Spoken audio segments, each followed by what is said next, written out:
2024 release ஆன captain Miller படத்தை பற்றி தான் திரை விமர்சனம் பார்க்க போகிறோம். வாங்க வீடியோக்குள்ளே போகலாம்.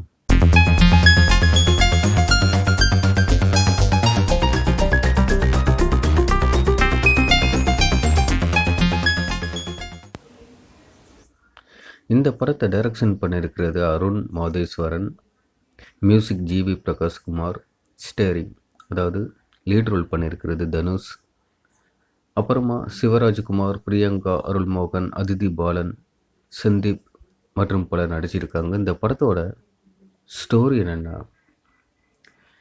இந்தியர்களுக்கும் ஆங்கிலேயர்களுக்கும் நடக்கிற ஒரு பிரச்சனை தான். சுதந்திரம் கிடைக்கிறக்காண்டி இந்தியர்கள் போராடுறாங்க. வெள்ளையர்கள் வந்துட்டு இந்தியர்களை கொத்தடிமையாக வச்சுருக்காங்க.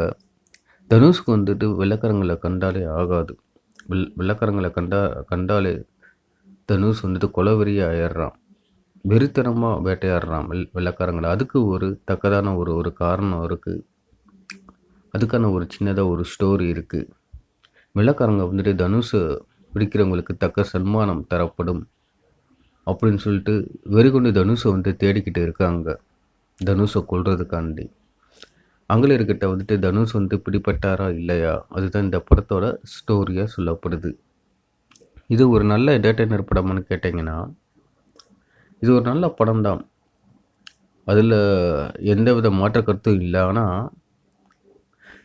ஸ்க்ரீன் பிளேயில் கொஞ்சம் ஸ்லோவாகிற மானுக்கு இருக்குது இந்த படம். அதாவது ஃபஸ்ட்டு ஒரு 40 மினிட் இந்த படம் நான் நினச்சி இந்த படம் பார்க்கும்போது வேறு லெவல் ஒரு படமாக எனக்கு ஃபீல் ஆயிடுச்சு. ஒரு 40 நிமிஷத்துக்கு அப்புறமா இந்த படம் கொஞ்சம் கொஞ்சமாக ஸ்லோவாக ஆரம்பிச்சிச்சு.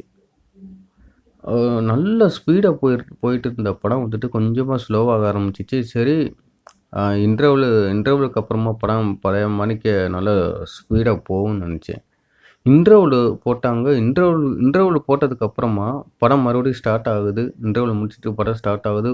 மறுபடியும் படம் கொஞ்சம் ஸ்பீடாக பிக்கப் ஆக தொடங்குது.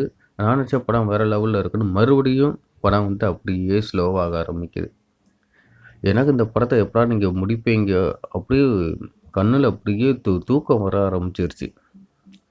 அந்த அளவுக்கு படம் ஸ்க்ரீன் பிளேயில் ரொம்ப ஸ்லோவாக ஆரம்பிக்குது. ஆனால் இந்த படத்தோட ப்ளஸ்ன்னு சொன்னோன்னா மியூசிக்கு.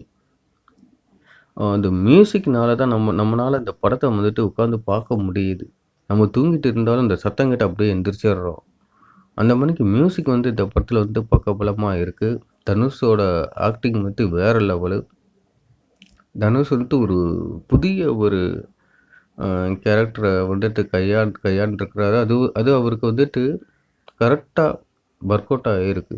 இந்த கேரக்டருக்கு தனுஷ் கரெக்டாக பொருந்தி இருக்கார்.